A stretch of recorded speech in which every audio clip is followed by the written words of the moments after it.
Amin. Tepuk tangan buat Tuhan Yesus, saudara. Silakan duduk Bapak Ibu, Shalom. Apa kabarnya hari ini? Luar biasa, karena kita punya Tuhan yang luar biasa. Iya, hari ini saudara, kita akan sama-sama belajar firman Tuhan. Berapa banyak yang percaya kita ada di hari-hari yang terakhir. Mari kita semakin menghormati Tuhan. Mari kita semakin mengejar perkenanan Tuhan hari-hari ini. Karena melihat tanda hari-hari ini kita buka media sosial itu saudara, ya ndak ada hal yang menyejukkan, bener nggak? Baca berita, ya kekacauan, baca berita pembunuhan, baca berita peperangan. Ya, siapa yang udah siap-siap mau rapture? Ya, saya bilang tuh sesat. Kalau ada orang yang tahu tanggalnya itu sesat, karena Tuhan bilang nggak ada satupun yang tahu. Tuhan nggak pernah memberikan tanggal jelas kapan dia datang, kapan rapture terjadi, tapi Yesus memberikan tanda, ya, tentang kedatangan Tuhan. Ya, Yesus berkata kalau dia akan datang akan terjadi banyak kekacauan, bencana, gempa bumi, perang, ya, kejahatan bertambah, kemurtatan bertambah. Tapi untuk tahu tanggalnya itu kapan, tidak ada yang tahu. Ya, bagian kita adalah siap-siap hari-hari ini. Ya, kalau kita melihat saudara tanda-tanda zaman, dan saya pun secara pribadi hari ini mendapat satu desakan yang kuat dari dalam roh untuk terus menyuarakan tentang kedatangan Tuhan, mempersiapkan jemaat menjadi umat yang kudus dan layak. Karena kita percaya, maaf saudara, sorga itu tempat yang mulia, dan tidak semua orang Kristen masuk sorga. Ya, jangan berpikir oh saya kan Kristen, saya ke gereja tiap minggu udah pasti masuk sorga. Ya, maaf saja, kita mau masuk ke istana presiden aja tidak bisa sembarangan orang. Ada syarat dan ketentuan yang berlaku, apalagi untuk masuk dalam sorga. Hari-hari ini banyak nilai mulai bergeser. Orang dibawa kepada mencari kepuasan untuk diri sendiri. Ya, sehingga banyak hal terjadi. Salah satu contoh, kemarin saya baca berita saudara, anak-anak muda zaman sekarang terutama di kalangan Gen Z, mereka itu bekerja tapi nggak punya tabungan. Nggak usah angkat tangan. Ya, mereka ada gaji tapi mereka nggak punya tabungan. Kenapa?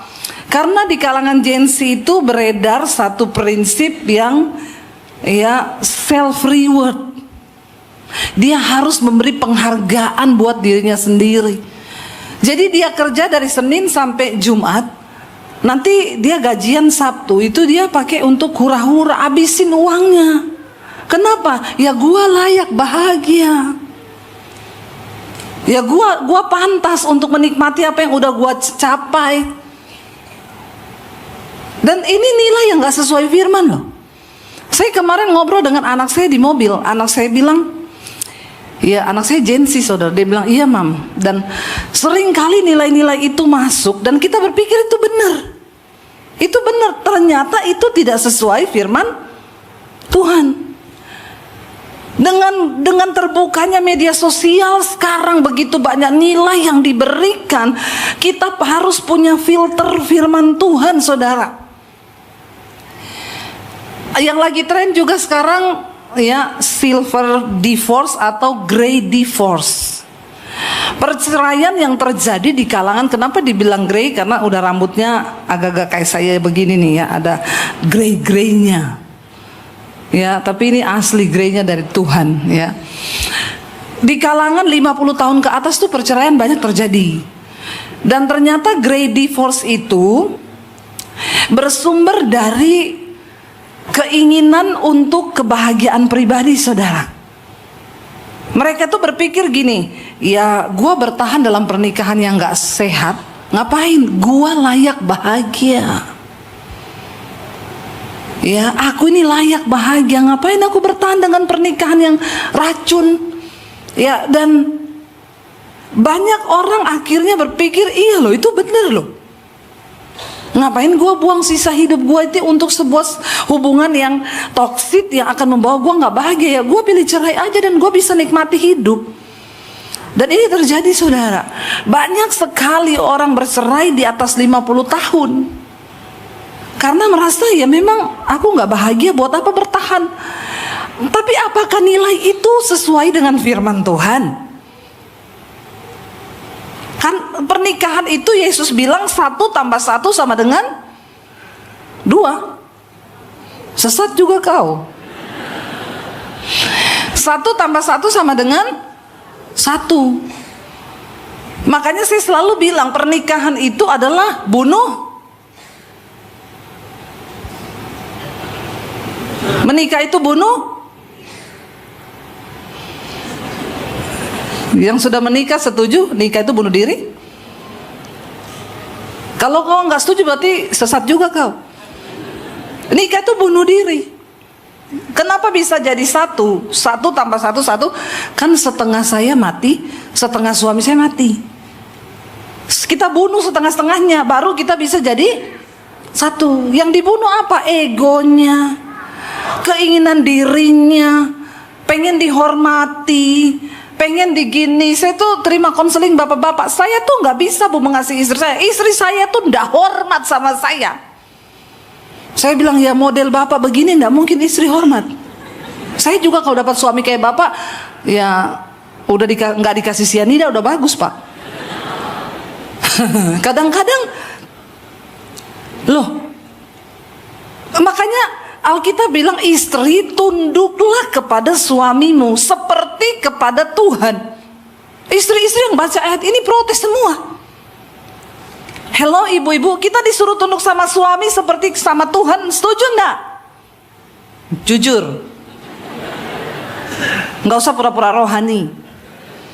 Mau enggak ibu-ibu suruh tunduk kepada suami seperti kepada Tuhan? Ini mukanya ibu-ibu langsung berubah semua. Kira-kira itu, tapi Alkitab yang bilang loh. Ibu-ibu mau suruh tunduk sama suami sama seperti kepada Tuhan? Ada ibu-ibu yang gini. Ibu gedek-gedek bu, ya, antara iya sama tidak. Ya jangan berhenti di situ, masih koma. Itu ayat masih koma. Lanjutannya apa? Sebaliknya hai suami, ya, kamu harus hidup seperti Kristus hidup. Ini baru amin ini. Kalau suami kita hidupnya seperti Kristus, kita tunduk nggak ibu-ibu? Baru masuk rumah udah gini, ting, kayak di keraton tuh. Kalau suami hidupnya seperti Kristus hidup, ya otomatis istri tunduk sama seperti kepada Tuhan. Masalahnya bu, suami saya ini kayak setan, nggak bisa suruh tunduk sama seperti kepada Tuhan. Ayo kita mengambil bagian kita masing-masing dalam rumah tangga, mematikan daging kita, jangan ikuti hawa nafsumu. Dan jangan seperti prinsip-prinsip sekarang, yuk kita harus kasih self reward, kasih nilai buat dirimu. Lu pantas bahagia, lu gajian habisin duitmu buat lu, nggak usah bahagia sama istri karena lu yang kerja. Istri juga, ya ngapain gue bertahan dalam pernikahan yang kayak gini? Gue pantas bahagia. Gue tinggalin aja nih suami sama anak-anak yang bikin gue pusing. Lah kalau dunia semua isinya begitu, mau jadi apa saudara? Tanpa kita sadari hari-hari ini firman itu bergeser terus. Bergeser, bergeser, bergeser. Ya lama-lama sesat. Makanya Tuhan bilang waktu ini harus dipercepat. Karena kalau nggak dipercepat, nggak ada yang selamat kita. Sesat semua. Nah kita lihat apa yang Rasul Paulus ajarkan tentang kita harus melatih diri kita. Buka 1 Korintus pasal yang ke-9 ayat 24 mulai. 1 Korintus 9 ayat 24 saudara. Ya kita akan lihat bagaimana sih kita nih harus hidup sesungguhnya supaya kita ini berkenan sama Tuhan. 1 Korintus 9 ayat 24. Baca bersama 1, 2, 3. Tidak tahukah kamu bahwa Dalam gelanggang pertandingan semua peserta turut berlari, tetapi bahwa hanya satu orang saja yang mendapat hadiah. Karena itu larilah begitu rupa sehingga kamu memperolehnya. Ayat 26, ayat 25. Tiap-tiap orang yang turut mengambil bagian dalam pertandingan menguasai dirinya dalam segala hal. Mereka berbuat demikian untuk memperoleh mahkota yang fana, tetapi kita untuk memperoleh suatu mahkota yang abadi. Sebab itu aku tidak berlari tanpa tujuan, dan aku bukan petinju yang sembarangan saja memukul, tetapi aku melatih tubuhku dan menguasainya seluruhnya, supaya sesudah aku memberitakan Injil kepada orang lain, jangan aku sendiri ditolak. Rasul Paulus memberikan sebuah gambaran tentang kehidupan beriman kekristenan yang sesungguhnya. Saudara dan saya, engkau mau atau tidak, engkau siap atau tidak, engkau setuju atau tidak, kita semua berada di dalam gelanggang pertandingan. Saudara mau atau tidak, kita nih harus berlari loh. Rasul Paulus memberikan sebuah gambaran, orang dunia saja kalau ikut lomba lari, ya, itu butuh persiapan, butuh disiplin yang sangat matang. Mereka menguasai diri dalam segala hal. Mereka berbuat demikian untuk dapat hadiah, mahkota yang fana. Saya mau tanya sama saudara, tiba-tiba saya daftar untuk ikut lari minggu depan, lari maraton. Bisa nggak saya mendaftar ikut lari maraton minggu depan? Menurut saudara bisa? Bisa. Tapi saya menang? Saya kira-kira menang atau tidak? Anda meragukan Tuhan ya? Iya. Bisa Bu, ada mujizat? Enggak juga, enggak bisa. Saya enggak akan mungkin menang, karena untuk ikut lomba lari itu dibutuhkan persiapan yang matang. Persiapannya bukan 1-2 minggu, bukan 1-2 bulan, berbulan-bulan, bahkan bertahun-tahun. Untuk memiliki ketahanan tubuh, untuk punya cara lari yang benar, untuk banyak hal yang harus dilatih. Bukan cuma itu, di dalam kita mengikuti perlombaan, Rasul Paulus bilang mereka menguasai diri dalam segala hal. Yang namanya latihan keras itu harus. Kita nih nggak usah jauh-jauh ngomongin gitu ikut lomba. Saudara tahu nggak rahasia untuk bisa punya badan langsing itu sebenarnya tahu toh? Tahu kan? Yang khususnya yang badan-badannya agak nyemek, ya, jangan bilang gendut, ya, orang Jawa bilang nyemek lah ya. Kita tahu sebenarnya tips untuk badan kita nih langsing toh, terutama bapak-bapak yang perutnya agak maju ke depan. Nggak apa-apa, ya, kita harus mulai belajar melatih diri memang sih. Saya kadang kalau lihat bapak-bapak perutnya maju ke depan tuh, saya ingat saya hamil dulu tuh loh. Maaf ya bapak-bapak ya, maaf. Saya sekalian membuli Anda supaya terbuli. Saya kadang ngomong sama suami saya, itu bapak itu nggak capek ya? Saya dulu hamil 9 bulan capek loh, bawa perut gitu. Itu bapak kok seumur hidup ya? Kita tahu nggak cara untuk menurunkan berat badan tuh, tahu nggak? Tahu. Saya sama suami sangat tahu. Kami tahu, tapi mau turun itu susahnya minta ampun. Auzubillahi minasyaitonirrajim. Ya, tapi tahu tipsnya ya. Tunda sarapan, nggak usah sarapan sampai jam 10 apa jam 11. Makan nggak apa-apa, kurangi karbo, kurangi gula, berhenti jam 6 sore. Itu toh Pak, turun loh Pak. Turun. Saya ngomong sama diri saya sendiri juga ini. Tapi menguasai diri itu memang susahnya minta ampun. Iya Pak, iya. Kalau kita kembali sebenarnya semua kepada penguasaan diri. Ya, memang penguasaan diri tuh, aduh, nggak gampang. Tapi saya mau belajar, saudara. Lumayan nih, barusan turun lagi 2 kilo. Ya, mau ngejar 5 kilo aja nggak usah banyak-banyak. Nanti kalau kekurusan jelek juga. Ya, mau sehat. Hidup mati di tangan Tuhan, tapi sehat di tangan kita dong, ya. Kalau sakit jangan salahin Tuhan. Itu bukan, Tuhan, aku menerima takdir ini. Kata malaikat, lu rakus. Jangan bilang takdir Tuhan. Ya, itu karena kau nggak bisa menguasai mulut.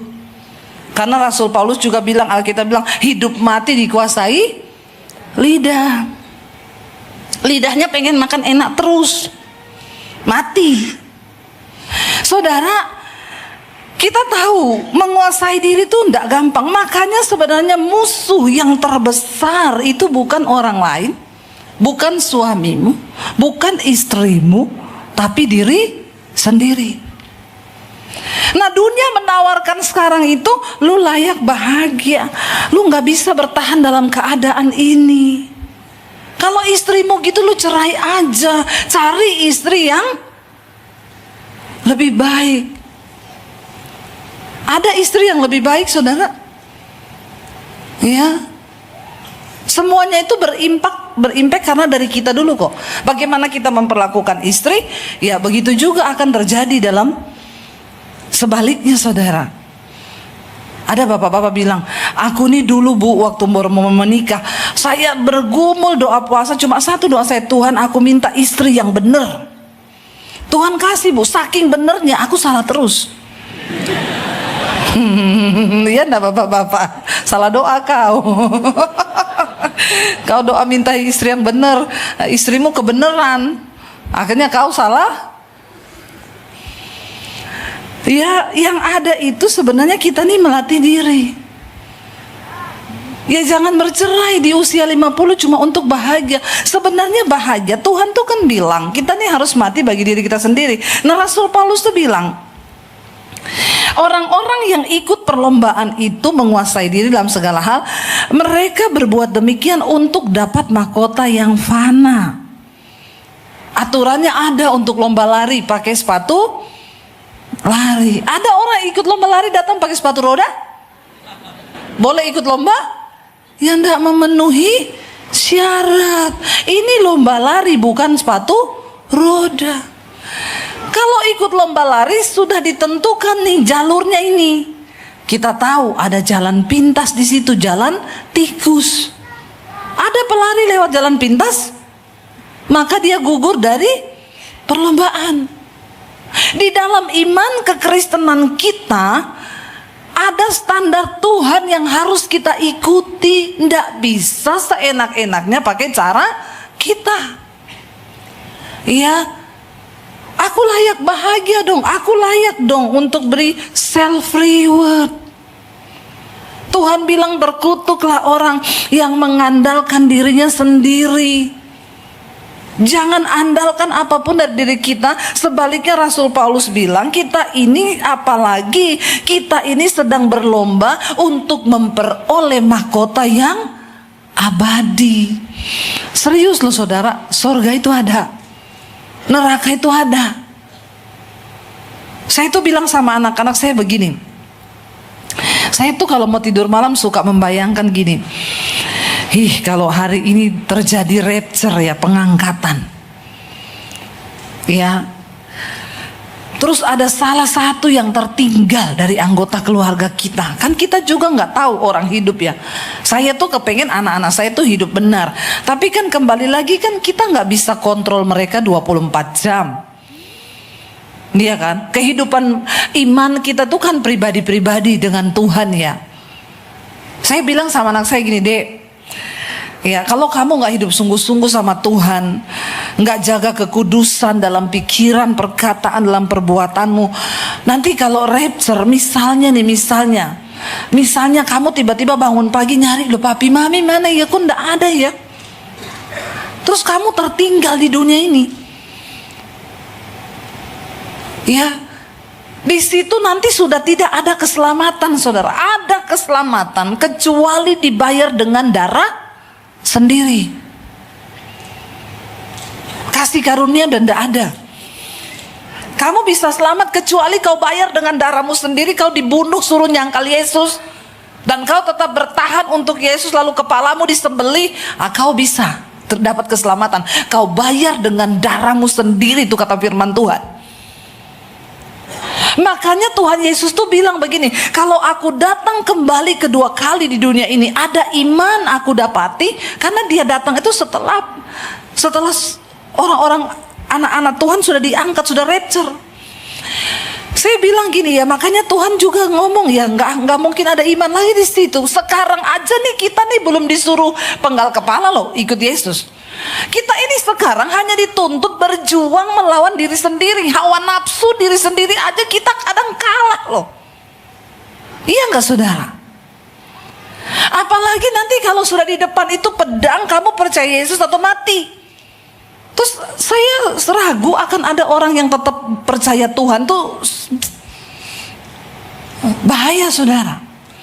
Rasul Paulus tuh bilang begini, ya, karena itu aku nih melatih tubuhku dan menguasainya seluruhnya, supaya sesudah aku memberitakan Injil kepada orang lain, jangan aku ditolak.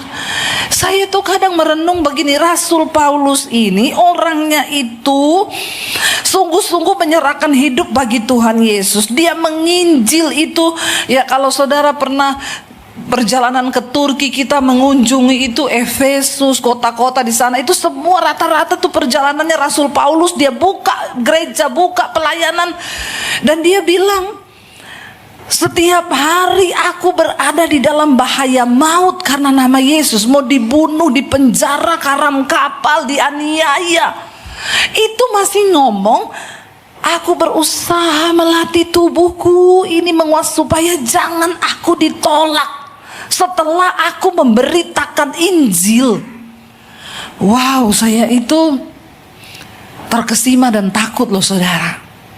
Sementara orang Kristen sekarang nggak pernah menyangkal diri, nggak pernah pikul salib, dosa bersinah, dugem, berantem, kepahitan, dan bilang mati masuk surga. Hello, di mana ada orang segila ini?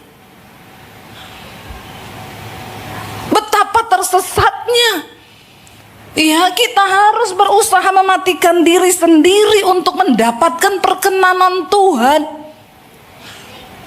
Nggak bisa kita hidup seenak-enaknya kita dan bilang mati masuk surga. Jangan tersesat dengan ajaran-ajaran hari-hari ini yang menyesatkan. Oh nggak apa-apa, kan Tuhan Yesus sudah mati bagi dosaku, masa lalu, masa sekarang, masa yang akan datang. Itu yang menyebabkan orang Kristen ini hidup tidak menghormati Tuhan, sehingga engkau ke gereja pun hanya sekedar ya udahlah, gua kan Kristen harus ke gereja. Apalagi di Jakarta, malam mabok dugem, minggu ke gereja bikin status keseimbangan hidup. Ya Allah, subhanallah, ada orang Kristen. Untung saya bukan Tuhan loh. Kalau saya Tuhan udah saya pitas orang model begini nih. Ada orang-orang yang tidak menghormati Tuhan, yang hidup seenak jidatnya. Dia bersinah, dia homo, dia lesbi, dia selingkuh, dan dia bilang mati masuk surga. Please saudara ya, jangan sesat. Alkitab bilang, jangan cuma comot-comot ayat dan kita nggak tahu. Saya hari-hari ini menyampaikan khotbah, Tuhan ingetin terus, jangan pernah lupa, titip ngomong, persiapkan umat untuk menyambut kedatanganku kali yang kedua. Dan ingetin jemaat, tanpa kekudusan engkau tidak mungkin melihat Tuhan. Matikan dirimu saudara. Ayo hari-hari ini ndak usah tuntut suami harus begini, ndak usah tuntut harus begini. Kalaupun dia yang salah, Tuhan ampuni aku, Tuhan ampuni aku. Gitu aja.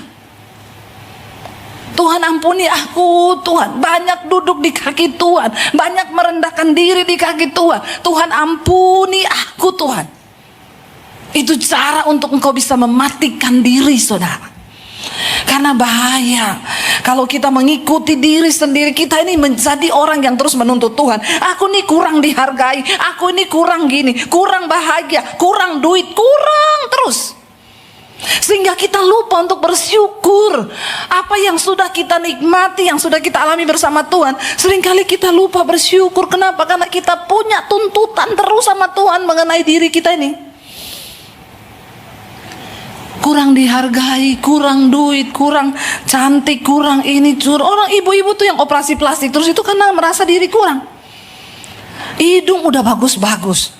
Saya selalu bilang, kalau hidungmu satu, lubangnya dua menghadap ke bawah, itu sudah normal, Bu. Nggak usah lagi kau tambah-tambahi. Nanti kalau kena syaraf, bahaya. Ada ibu-ibu hidungnya mancung, tapi karena kena syaraf kalau ngomong, gimana kabar Bu Debbie? Ibu kenapa begini? Iya kemarin disuntik kena syaraf Bu. Nggak usah aneh-aneh. Orang-orang begitu karena nggak puas dengan diri, mengikuti tuntunan diri. Padahal Alkitab berkata apa? Jangan engkau merawat tubuhmu untuk memuaskan semua keinginannya. Merawat tubuh itu sepantasnya, bukan untuk memenuhi keinginannya. Akhirnya kita melakukan segala cara. Kalau kita nggak punya rasa cukup, ya Alkitab itu bilang begini. Coba kita lihat. Ya, di dalam Ibrani pasal yang kedua, Ibrani pasal yang ke-13 ayat yang ke-5, saudara. Memang ini ayat bicara tentang hamba uang. Tetapi ayat yang selanjutnya itu luar biasa ya. Ibrani 13 ayat 5. Di sana firman Tuhan berkata begini, baca sama-sama. Janganlah kamu menjadi hamba uang. Ayat yang B ini yang saya mau garis bawahi, baca. Cukupkanlah dirimu dengan apa yang ada padamu, karena Allah telah berfirman, aku sekali-kali tidak akan membiarkan engkau, dan aku sekali-kali tidak akan meninggalkan engkau. Rasa cukup di dalam diri kita sendiri itu yang seringkali itu yang bisa membuat kita bersyukur. Ada orang sudah punya banyak, tapi karena dia rasa nggak cukup-cukup sehingga dia nggak bisa bersyukur. Ya, makanya ibu-ibu itu nggak pernah berhenti, saudara. Kalau sudah sekali perbaiki hidung, itu nanti pengen balik terus tuh tiap hari. Ya, menghabiskan uang ratusan juta hanya untuk permak diri karena dia pikir Tuhan tertarik dengan apa yang ada di luar. Tuhan tuh tertarik dengan apa yang ada di dalam. Manusia batiniah kita dari sini. Ketika engkau dalam rumah tangga, jangan tuntut suamimu bikin kau bahagia. Tapi Tuhan, aku mau belajar untuk berkata, ampuni aku Tuhan. Biarkan aku ini mati bagi diriku, dan aku bisa melakukan yang terbaik buat rumah tanggaku. Karena iblis itu jahat, saudara. Ya, iblis itu selalu menggoda kita. Tapi nggak usahlah kita tuduh iblis jahat, karena memang dia sudah jahat. Jangan terbiasa menyalahkan iblis terus. Tapi mari kita lihat pada diri kita sendiri. Karena musuh terbesar orang itu ialah dirinya sendiri. Makanya firman Tuhan bilang, manusia itu dicobai oleh keinginannya sendiri. Ia dipikat lalu terseret olehnya. Saya mau kasih contoh begini, saudara. Ini persoalan yang kecil-kecil aja. Saya kalau di rumah itu memang saya selalu bangun lebih pagi, ya kadang jam 4 saya udah bangun. Ya kalau udah bangun nggak tahu mau ngapain lagi, saya ke dapur. Ya, saya lihat apa gitu piring kotor, ada yang nggak beres, saya bersih-bersih, lalu saya masak. Kadang lagi masak itu, ya setan itu mulai ngomong gini, kamu kan udah capek toh, kamu cuci piring, kamu beresin rumah, anak-anakmu masih tidur. Ibu-ibu jangan senyum-senyum, saya tahu juga kadang kau digoda begitu. Ya, masa kamu begini. Kamu tuh layak bahagia loh, layak dihargai loh sebagai seorang istri. Cuma dituntut terus. Kalau saya ikutin diri saya, saudara, saya pergi ke kamar anak saya tendang pintu mereka. Nggak dasar anak-anak kurang ajar, prak, kan begitu. Tapi hari-hari ini saya mau belajar, saya bilang, Tuhan, terima kasih Engkau beri aku kesehatan, kekuatan, biar hidupku ini menjadi berarti bagi keluargaku. Iblis, kau tidak usah pengaruhi, bikin aku panas-panas. Lebih baik aku bekerja sambil memuji Tuhan. Saya memilih, saya nyanyi. Kadang-kadang kalau saya nyanyi sendiri itu peperangan rohani itu. Ya, tiba-tiba aku ada hari ini karena Tuhan baik dan teramat baik bagiku. Kadang air mata saya menetes. Saya sedang berusaha mengalahkan diriku ini loh. Yang lagi bicara menuntut kamu itu bisa lebih bahagia, kamu itu bisa begini, kamu harusnya dihargai, kamu harusnya dihormati, kamu harusnya begini. Saya bilang stop, ya stop. Ini yang Rasul Paulus bilang, aku melatih tubuhku. Ya, ada bapak-bapak bilang, Bu, istri saya tuh kurang ajar, nggak pernah menghargai saya. Saya beliin dia mobil, saya gini, Pak, Bapak pernah nggak berdoa di kamar dan berkata, Tuhan, ampuni aku memberkati istriku. Coba Bapak lakukan itu. Bapak pernah melakukan seperti itu? Ya jujur belum pernah. Itu Pak, itu yang kau belum lakukan. Engkau sedang berperang melawan dirimu sendiri, bukan istrimu. Kalau engkau berubah, engkau melakukan itu, kau duduk di kaki Tuhan, dan saya yakin Pak, istrimu pasti berubah. Tapi kalau kau cuma tuntut istri, kau tuntut suami, kau tuntut anak, dan kau tidak pernah berubah, disitulah letak saudara kesalahan kita nih. Dan yang paling bahaya, Tuhan nanti nggak kenal kita, karena kita tidak berusaha melatih tubuh kita dan menguasainya seluruhnya. Cukupkan dirimu dengan apa yang ada hari ini. Katakan, aku bersyukur Tuhan buat rumah tanggaku, buat keuanganku. Mungkin istriku gak menghargai aku, tapi cukup. Aku bersyukur. Ampuni aku, ampuni aku. Coba belajar saudara. Aku mengucap syukur buat keluargaku, buat orang tuaku. Ampuni aku Tuhan, ampuni. Kita merendahkan diri di kaki Tuhan. Dan Tuhan bilang, orang yang merendahkan diri itu akan ditinggikan oleh Tuhan.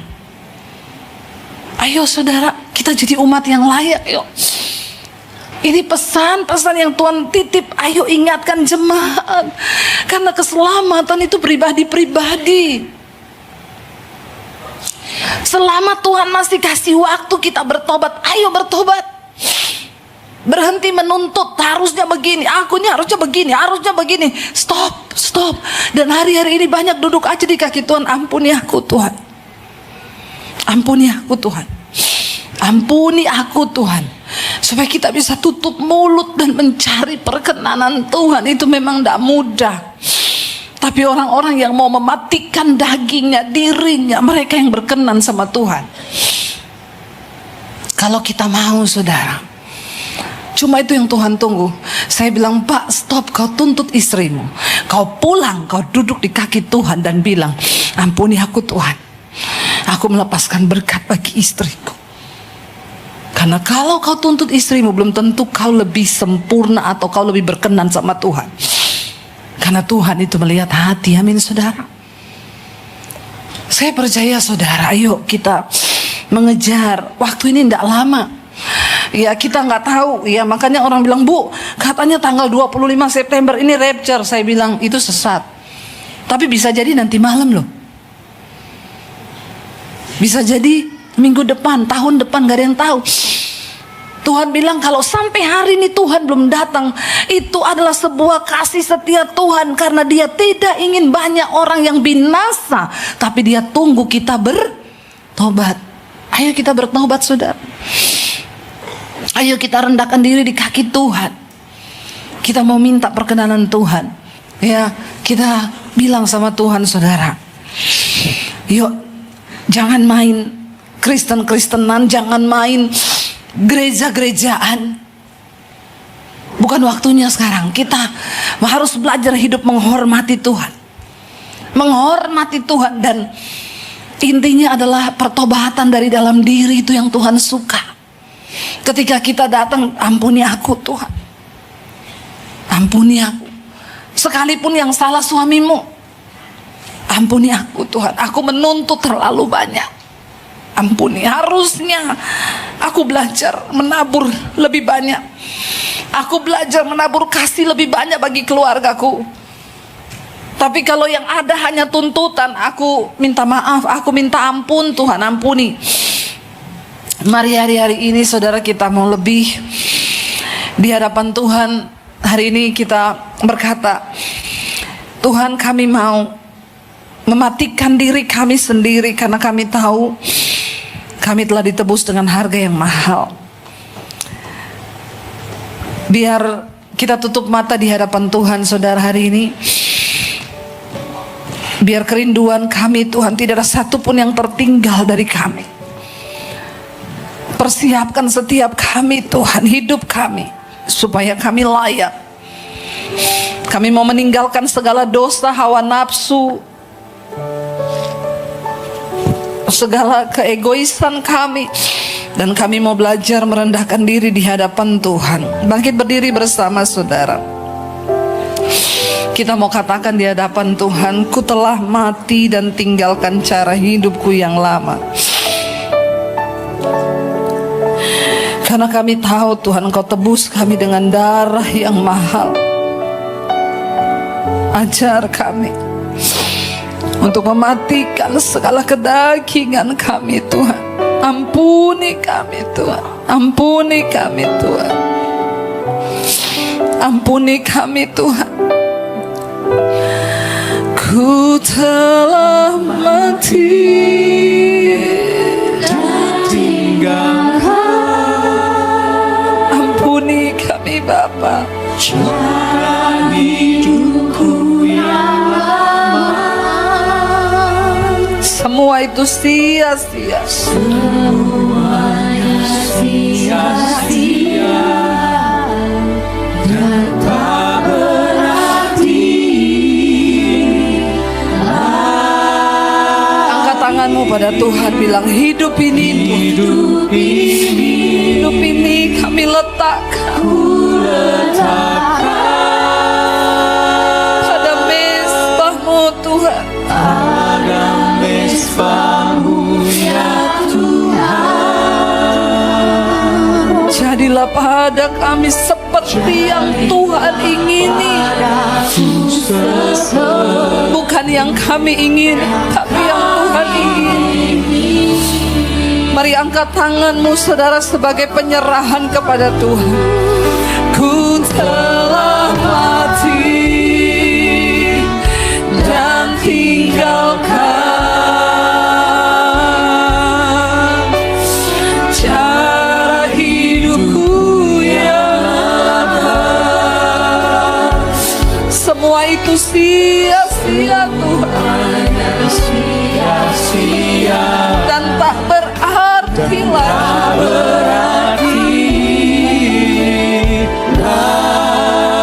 Mari serahkan hidupmu pada Tuhan saudara. Kami taruh di atas mezbah. Pakai hidup kami di hari-hari terakhir ini. Jadilah padaku kehendak-Mu Bapa.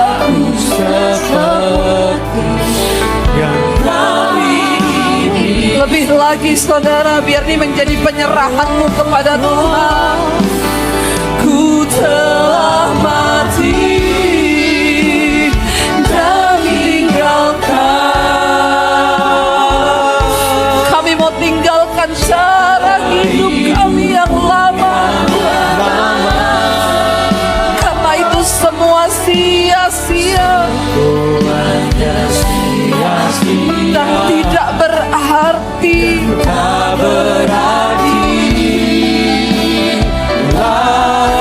Serahkan hidupmu, serahkan hidupmu pada Tuhan. Yes Lord Jesus, ini hidup kami.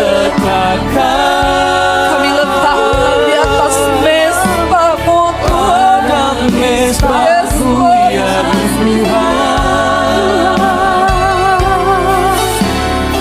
Jadilah padaku seperti yang Kau ingini.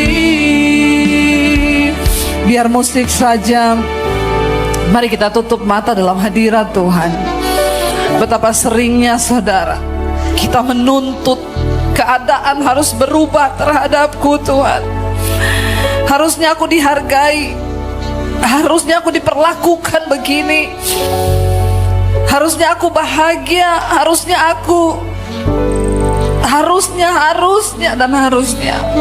dan itu membuat seringkali kita tidak bersyukur kepada Tuhan. Orang-orang yang akan melihat kerajaan Allah, mereka yang sudah berhasil melatih dirinya, tubuhnya, dan menguasainya seluruhnya. Terima kasih Tuhan buat hari ini. Kami mau membuka hati dan tangan kami untuk menerima berkat yang dari Tuhan. Diberkatilah Engkau dalam kehidupanmu, diberkati rumah tanggamu, diberkati kesehatanmu, diberkati. Kami tahu Tuhan, Engkau tidak pernah ingkar janji. Janjimu itu ya dan amin. Bagi setiap kami yang mau percaya sungguh kepada Tuhan. Karena itu ajar kami sungguh-sungguh percaya. Bukan hanya percaya, tapi mempercayakan hidup kami kepada Tuhan. Karena bagi Tuhan tidak ada perkara yang mustahil. Engkau sanggup melakukan segala sesuatu, bahkan di luar nalar setiap kami Tuhan. Karena itu kami membuka hati kami, roh, jiwa, dan tubuh kami tundukkan kepada firman Tuhan. Urapi hamba-Mu yang tidak ada apa-apanya Tuhan, urapi setiap kami di dalam nama Tuhan Yesus. Yang percaya Tuhan di tengah kita memberkati kita, katakan bersama amin. Sorak-sorai, tepuk tangan buat Tuhan. Haleluya. Silakan duduk Bapak Ibu yang terkasih. Shalom. Apa kabarnya? Luar biasa. Kenapa luar biasa? Karena Tuhan luar biasa. Iya. Ya, jadi saudara di sana tadi ayatnya berkata apa? Kita baca sama-sama yuk. Yang bagian B saja ya, kita baca bersama. Percayakah kamu bahwa aku dapat melakukannya? Mereka berkata, ya Tuhan, kami percaya. Silakan duduk Bapak Ibu. Jadi kisah ini ketika Yesus sedang dalam sebuah perjalanan, ya dia ketemu dengan orang buta saudara. 2 orang buta dikatakan di sana. Dan orang buta itu mengikuti Yesus dan mereka berkata, Tuhan kasihanilah kami. Ya, sembuhkanlah kami. Zaman Yesus dulu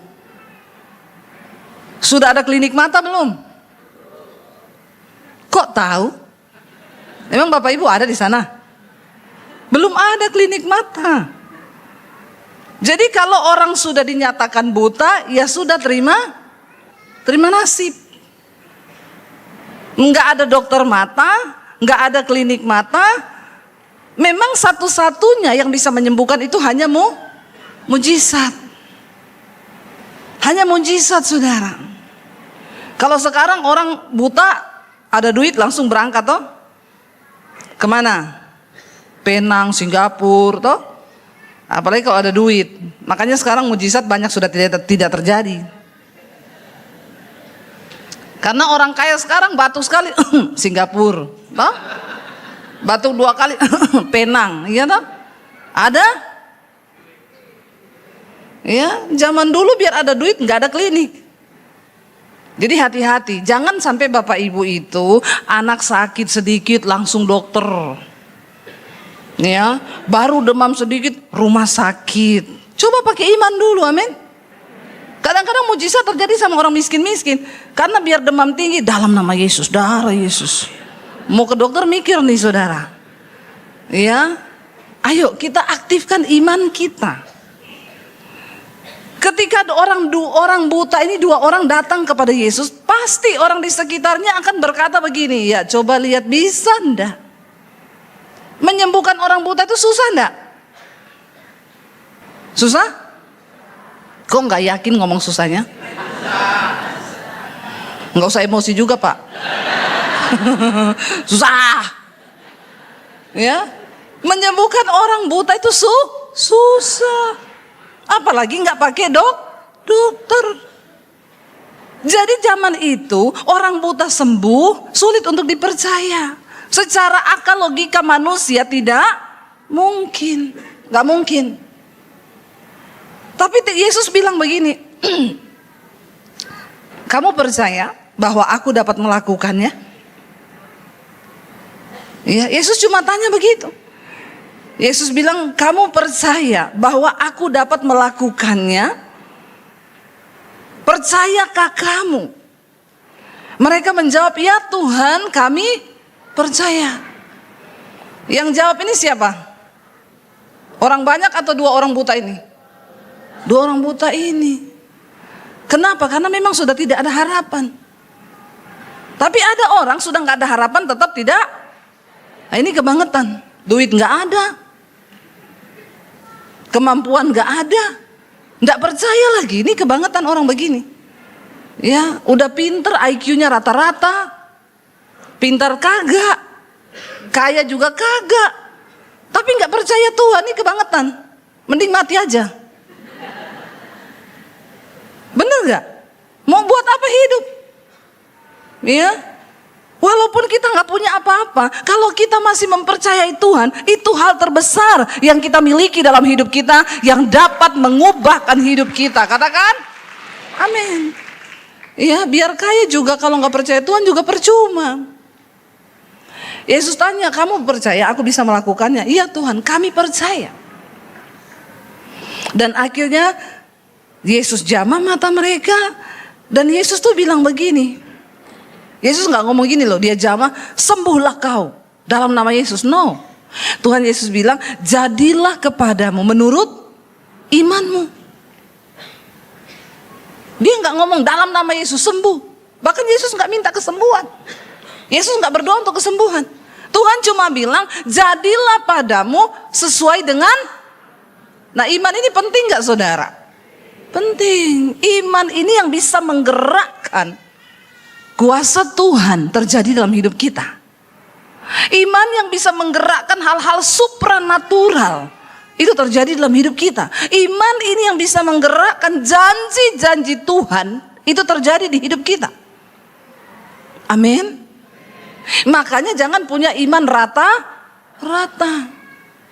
Imannya standar aja. Gak bisa saudara. Kita percaya sama Tuhan dengan mempercayakan hidup sama Tuhan, itu dua hal yang berbeda. Banyak orang berkata percaya Tuhan, tapi yang mempercayakan hidupnya sama Tuhan itu tidak semua orang Kristen. Percaya sama Tuhan, percaya. Tapi apakah engkau mempercayakan hidupmu sama Tuhan, jodohmu sama Tuhan, anak-anak muda? Berapa banyak yang belum nikah sini, angkat tangan. Yang belum nikah aja, yang sudah nikah enggak usah. Yang mau nikah 2 kali juga jangan angkat tangan. Yang belum nikah tinggi tangannya angkat, enggak usah malu, hai jomblowers. Justru yang jomblo-jomblo ini bersyukur, kau bersyukur. Kenapa? Karena belum terlanjur menikah. Mending jomblo tapi happy. Para jomblowers seneng ini, dibela langsung tepuk tangan. Ya daripada nikah tapi enggak. Ya udah, itu nasib ya nasib. Bayarlah itu harganya sendiri. Ya, karena jodoh itu 2 saudara. Ada yang takdir Tuhan, ada yang nasib. Kalau nasib itu berarti kau yang buat sendiri. Jadi yang sudah menikah sini takdir atau nasib? Nasib. Aduh kasihan banget ya. Jadi cuma bisa gini, nasib ya nasib ya. Yang takdir angkat tangan. Berarti yang lain ini nasib. Kasihan deh lu. Ya. Tapi ya sudah, disyukuri saja toh. Saudara, ketika orang itu mempercayakan hidupnya kepada Tuhan, itu berbeda. Ya, tunggu sampai waktu Tuhan datang dan pastikan engkau itu percaya sesuai dengan firman Tuhan. Nggak usah terburu-buru. Aduh, kepala 25 ini lewat. Ya, apalagi orang tuanya, kamu itu kok belum kawin-kawin toh? Ya, kamu kok belum nikah toh? Nggak usah didengar omongan orang begitu. Ya, nanti kalau kau nikah juga dia tanya, kok belum punya anak? Ya, itu kasihan memang anak-anak muda itu kalau ketemu orang tua, apalagi orang-orang tua kepo ini. Kayaknya di Pekanbaru banyak orang tua kepo dan julid. Banyak ya? Bertobat ya. Orang tua julid dan kepo, tante-tante apalagi. Ya, kalau ketemu sekarang gimana? Ya, udah selesai kuliah, udah tante kerja apa? Di sini, udah punya pacar? Belum tante, kapan nikah? Nggak bakal selesai itu pertanyaannya. Karena dia menginterogasi lebih daripada Polda. Itu tante-tante julid itu cocok kalau dikasih untuk menginterogasi. Jadi ikuti apa kata Tuhan. Amin. Mempercayakan hidup sama Tuhan, belajar percaya sama Tuhan, itu adalah sebuah proses yang dibangun terus menerus. Nggak bisa kau bilang saya sudah Kristen, saya ke gereja tiap minggu cukup. Nggak cukup.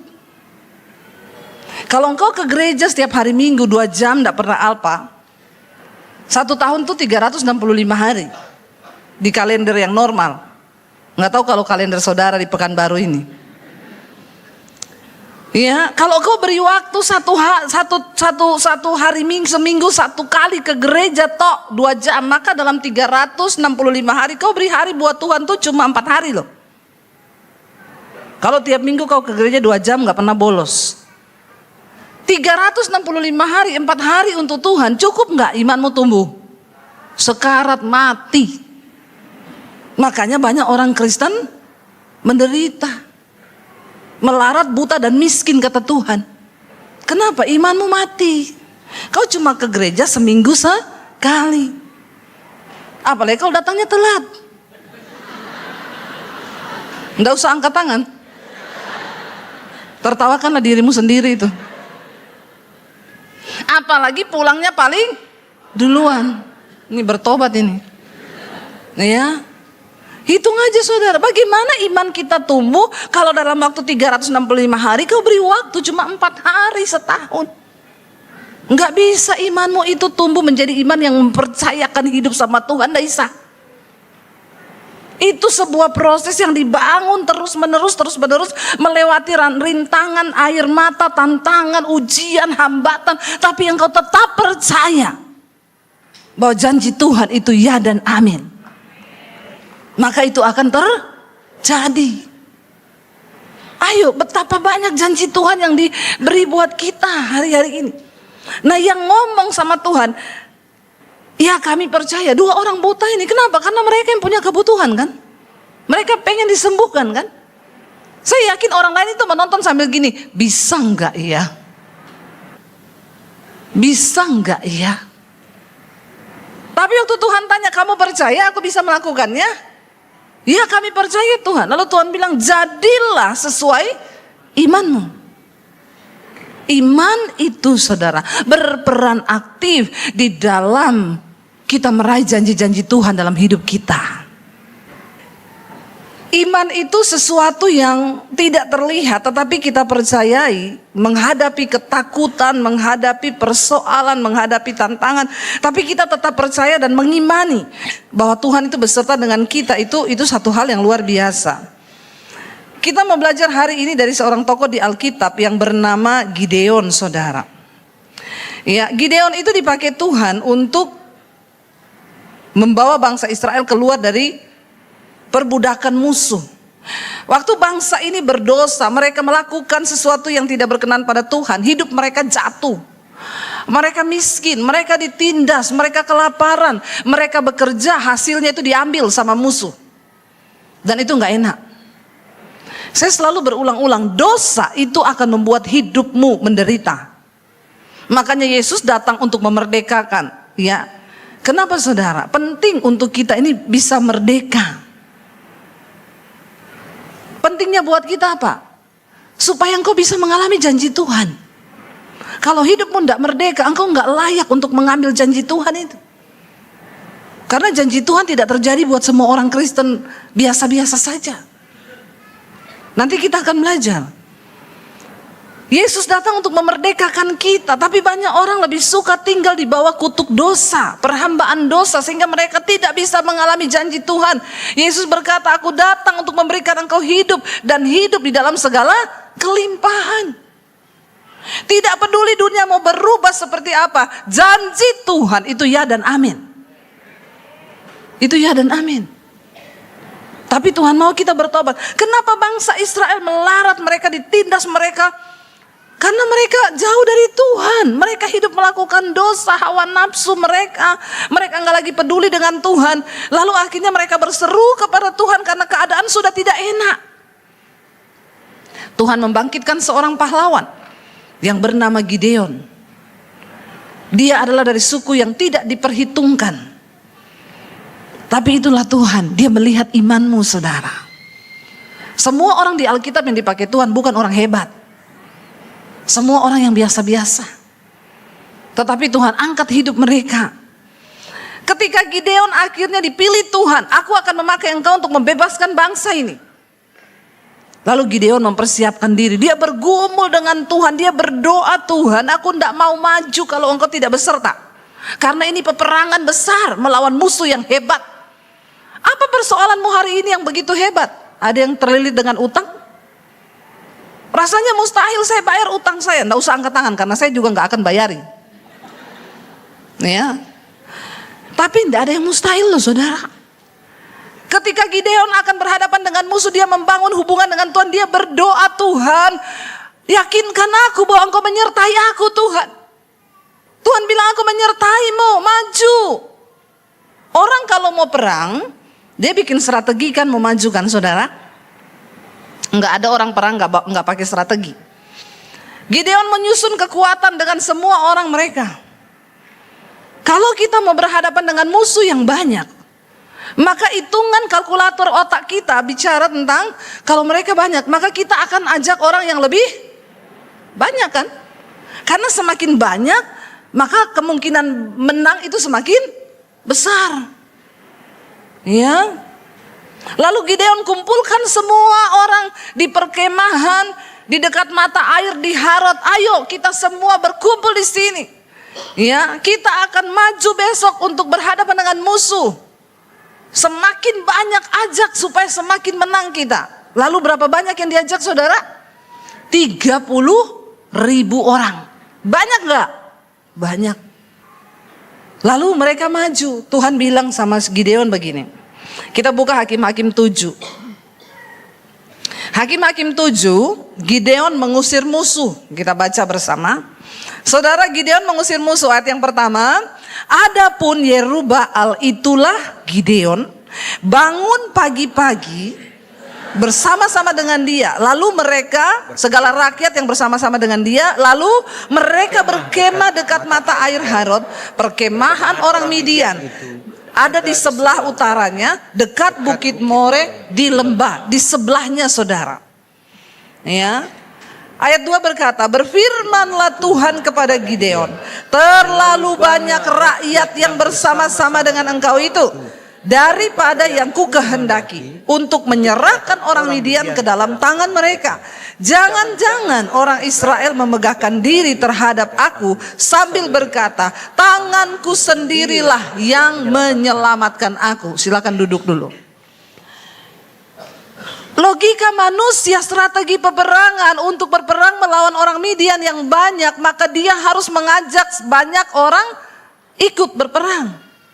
Lebih tenang hati, mereka 20.000, kita maju 30.000. Tapi hitungannya Tuhan selalu bertentangan dengan otak manusia. Makanya jangan percaya yang masuk akal. Karena iman itu sesuatu yang tidak masuk akal. Dan Tuhan suka bekerja dengan cara-cara yang tidak masuk. Karena yang masuk akal itu manusia, yang tidak masuk akal itu Tuhan. Amin.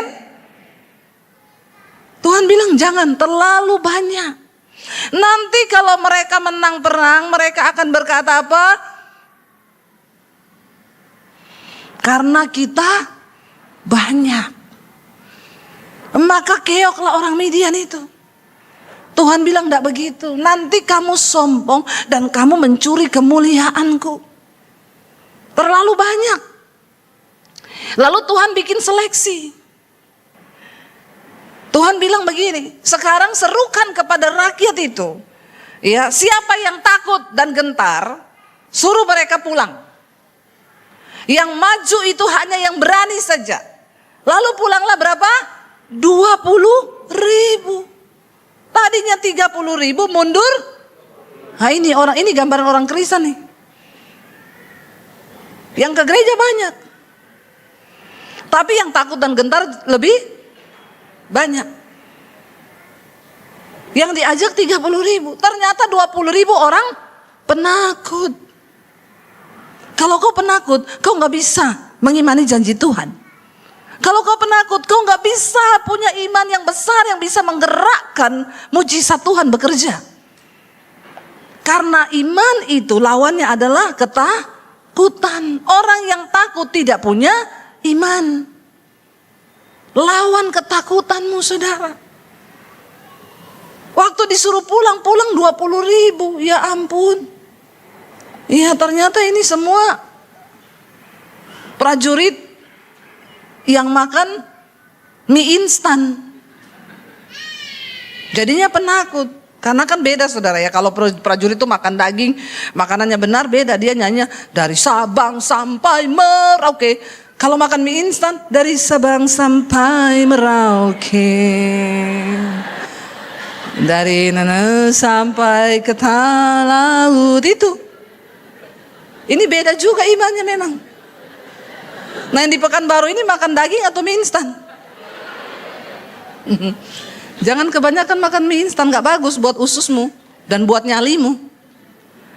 20.000 pulang. Tuhan tuh gak pernah salah. Kenapa dia suruh uji dulu? Percuma kau banyak-banyakan datang mau perang tapi penakut. Belum berhadapan dengan musuh, nanti yang 20.000 ini bikin takut yang 10.000. Iya enggak? Ingat kisahnya pengintai? Ya maju cuma 2 yang berani. Akhirnya gugur, saudara. Lebih banyak yang takut daripada yang berani. Sama-sama maju nih, sama-sama bilang beriman. Tapi cara pandang orang yang beriman itu berbeda dengan orang yang imannya pas-pasan. Ya, 20.000 ternyata tentara makan mie instan pulang. Jangan kau duduk di gereja, padahal imanmu itu iman yang penakut. Karena kalau datang seleksi, kau akan tereliminasi, saudara. Waktu kau berkata, aku ikut Tuhan, maka katakan, aku berani Tuhan. Apapun harga, berapapun harga yang harus aku bayar, aku akan bayar bersama dengan Tuhan. Sampai di garis akhir hidupku, aku akan tetap percaya bahwa Tuhan itu ya dan amin. Bahkan kematian adalah sebuah keuntungan bersama dengan Kristus. Bilang amin, saudara. Saya ini sudah khotbah menggebu-gebu loh. Masa bilang amin aja gak berani? Yes, saudara, tangkap itu. Lalu masih tersisa 10.000. Tuhan bilang masih banyak. Bayangkan tinggal 10.000. Tuhan bilang masih terlalu banyak. Suruh mereka turun minum. Maka di situ Tuhan akan menseleksi mereka. Ya, aku akan menyaring mereka ketika mereka minum. Aku akan menyaring mereka bagimu di sana. Siapa yang kufirmankan kepadamu, inilah yang akan pergi bersama-sama, kata Tuhan. Dia akan pergi dengan engkau, tetapi yang tidak kufirmankan mereka akan tinggal. Setelah mereka itu disuruh Gideon pergi, ayo kita semua turun minum ke air. Berfirmanlah Tuhan kepadanya, barang siapa yang minum air dengan lidahnya seperti anjing menjilat, harus kau kumpulkan tersendiri. Demikian juga yang berlutut, lalu dia ambil air untuk minum. Jumlah mereka yang menghirup dengan membawa tangannya berlutut ke mulutnya itu cuma ada 300 orang. Yang 700 itu sisanya semuanya minum, saudara, seperti anjing.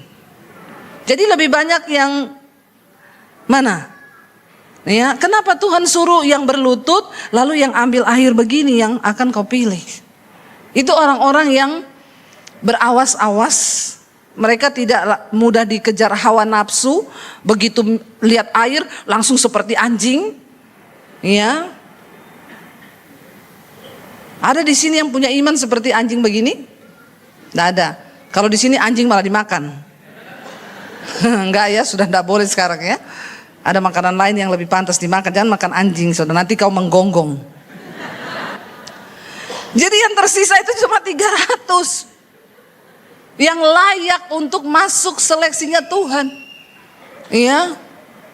Secara manusia saudara, Gideon ini kira-kira lebih gampang percaya yang kelihatan atau yang tidak kelihatan? Ya kalau kita mungkin dari Gideon, Tuhan aku sih lebih pilih ngajak 30.000 ya daripada 300, ya enggak saudara? Ya mungkin kalau kita jadi Gideon kita mundur terhormat kan?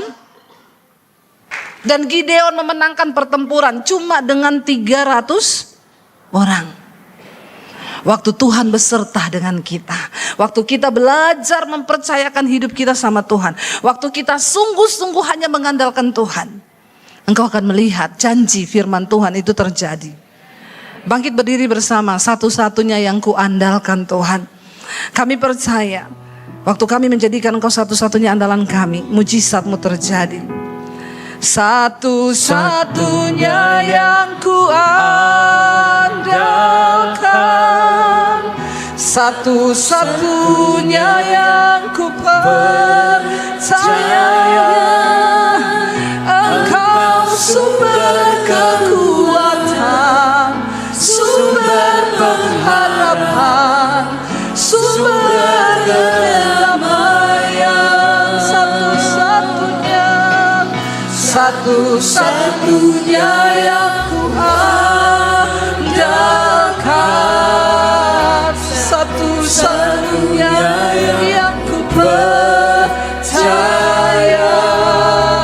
engkau Tuhan memberkati, Tuhan penyembuh, Tuhan pemulihku, satu-satunya Tuhan, satu-satunya yang ku andalkan.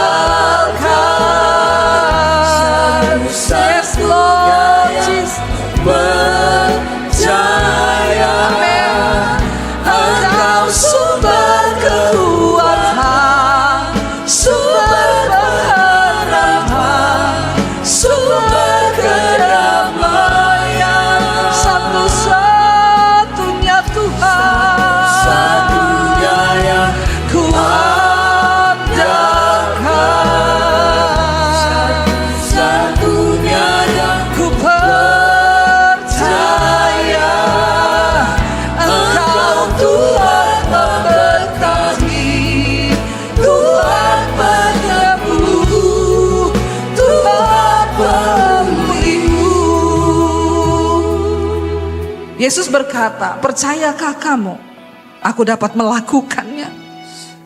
Apa hari-hari ini pergumulanmu yang engkau rasa begitu berat? Mungkin engkau merasa tidak ada lagi jalan keluar. Ketakutanmu akan masa depan, ketakutanmu akan sesuatu yang belum terjadi. Pandangan mata jasmanimu melihat betapa buram di depanmu. Hari ini engkau perlu pakai mata iman untuk melihat janji dan rencana Tuhan yang besar di depanmu, saudara. Cuma mereka yang berani berkata, aku percaya engkau sanggup melakukannya Tuhan. Aku percaya engkau bisa mengubah masa depanku kalau aku sungguh-sungguh mengasihi engkau.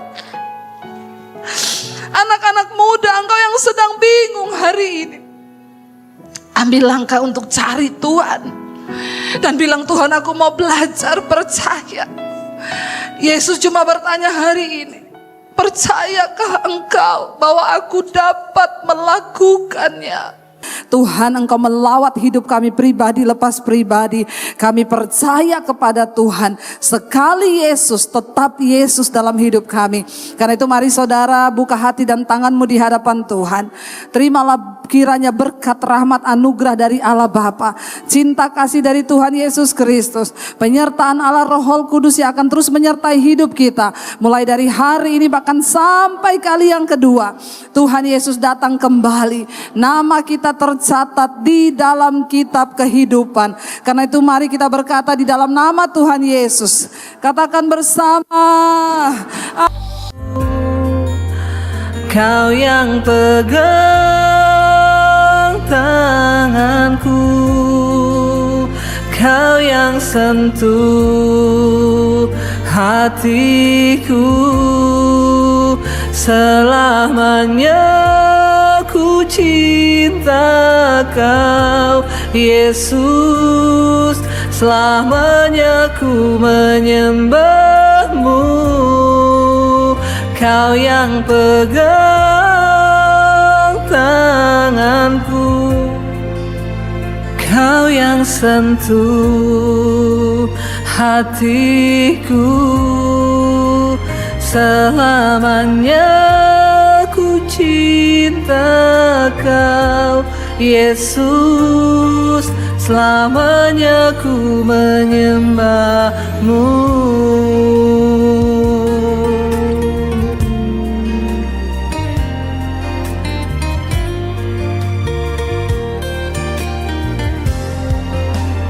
Kau yang pegang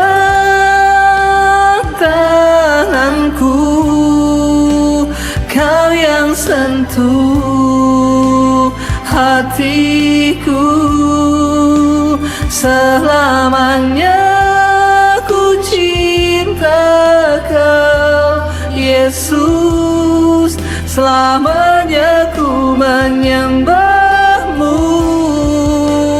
Kau yang pegang tanganku, Kau yang sentuh